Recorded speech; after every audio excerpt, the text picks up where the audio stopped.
So friends, given what Donald Trump just posted about a witness, he has taken one giant step toward the inside of a jail cell, pretrial detention. Let's talk about that, because justice matters.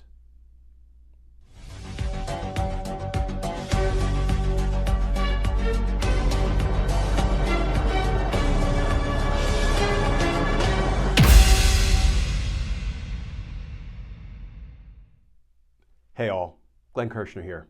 So friends, today we're going to have to mix criminal apples and oranges.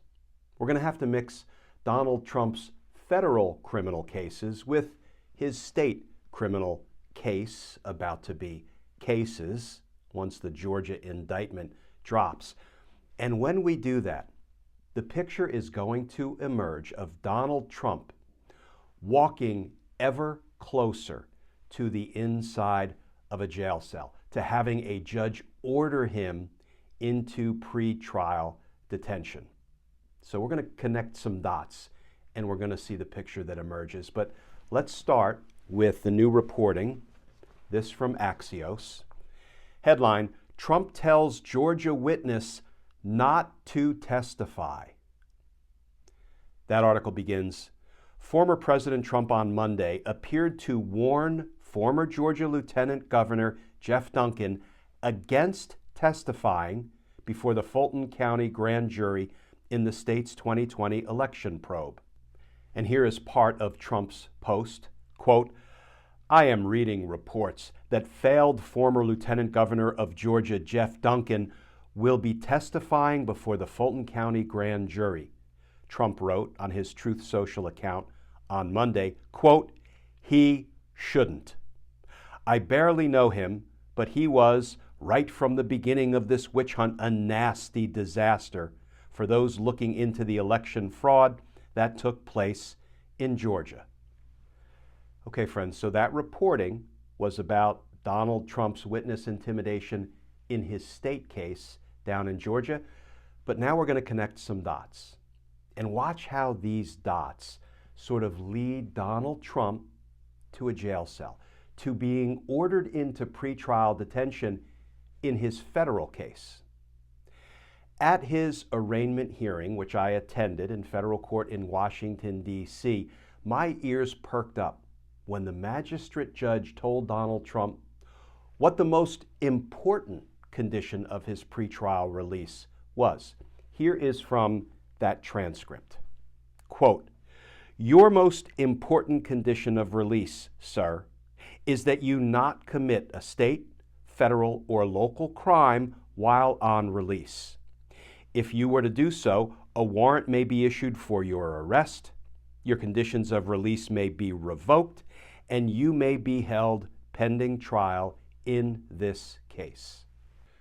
So Donald Trump was put on pretrial release in his federal case, and he was told by the judge the most important condition of your pretrial release is that you not commit any crimes, federal, state, or local. And if you do, defendant Trump, you can and very likely will be revoked on your release, and you will be detained pending trial.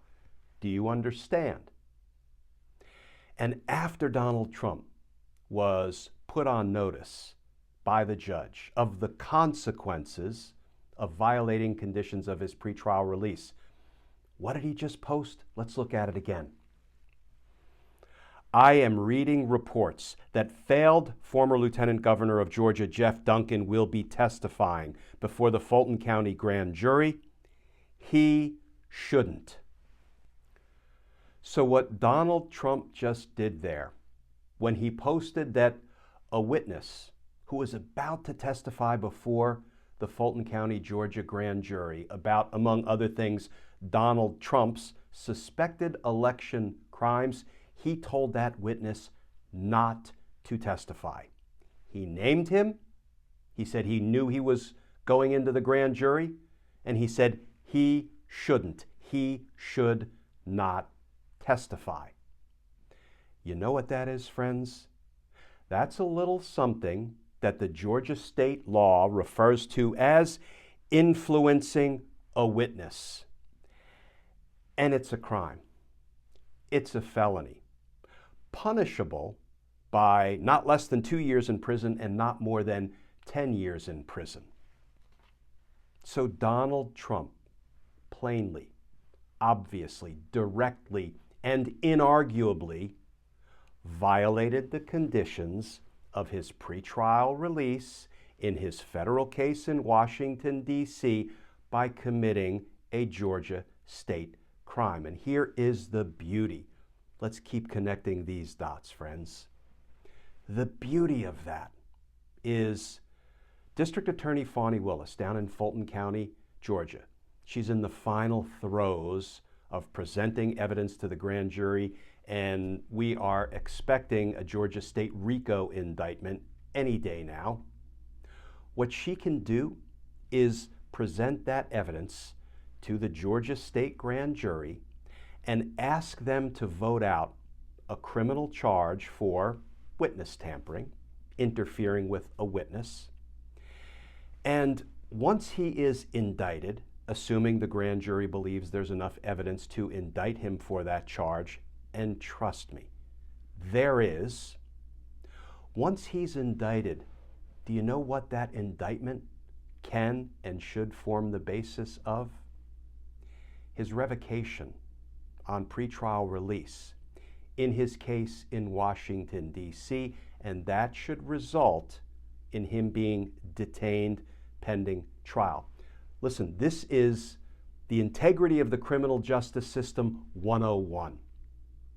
This has to be done if we are to preserve and promote the integrity of the criminal justice system. When a judge puts a defendant who is on release in not just one, not just two, but 3, soon to be 4 serious felony cases, when he violates the conditions of his release by intimidating a witness, the system, the rule of law must assert itself. It must take that matter seriously if there is to be any respect for the criminal justice system. And let me finish up with a couple of points. Because what will happen if Donald Trump is indicted for witness tampering in Georgia, committing that crime while on release in his federal case in D.C., and that indictment is presented to Judge Tanya Chutkan, who's presiding over his D.C. federal prosecution. Here's the beauty of it. Let's have a look at the federal law when it comes to what happens when somebody violates a condition of their pretrial release. And friends, for this one, we're going to have to go back to the big, ugly blue book of laws, the United States Criminal Code, and we're going to look specifically at Title 18, U.S. Code Section 3148, for those of you scoring at home. And here is what that section provides. Sanctions for violation of a release condition. A person who has been released pending trial and who has violated a condition of his release is subject to a revocation of release, an order of detention, and a prosecution for contempt of court.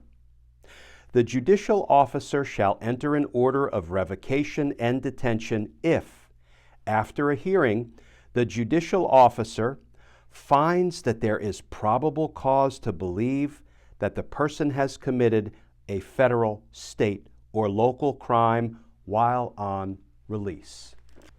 And friends, here's how we're going to button this up. This is my favorite part. You just heard that the federal law provides that if the judge, in this case Judge Tanya Chutkan, concludes that there's probable cause that Trump committed a federal, state, or local crime, he should be revoked on release and detained pending trial. Remember how we talked a few minutes ago about how District Attorney Fani Willis can simply present the evidence that Donald Trump tampered with a witness to the grand jury and have the grand jury return an indictment for that crime? Guess what? A grand jury indictment conclusively establishes probable cause that the crime was committed. So a revocation hearing for Donald Trump could simply look like presenting the grand jury indictment that states Donald Trump committed that crime because the grand jury indictment conclusively demonstrates probable cause. That's the beauty of Donald Trump having committed this crime on release and facing possible indictment, because that indictment can then serve as the basis to revoke him on release in his federal case. Now, there would probably be something of a summary evidentiary hearing, but Donald Trump's post saying that a witness who is about to go into the Georgia grand jury should not testify, coupled with the grand jury indicting him in Georgia for that crime, that gives the judge everything she needs to revoke his release and to order him detained pending trial. And that is precisely what should happen. Because justice matters. We're getting there, friends. We are getting there. As always, please stay safe, please stay tuned, and I look forward to talking with you all again tomorrow.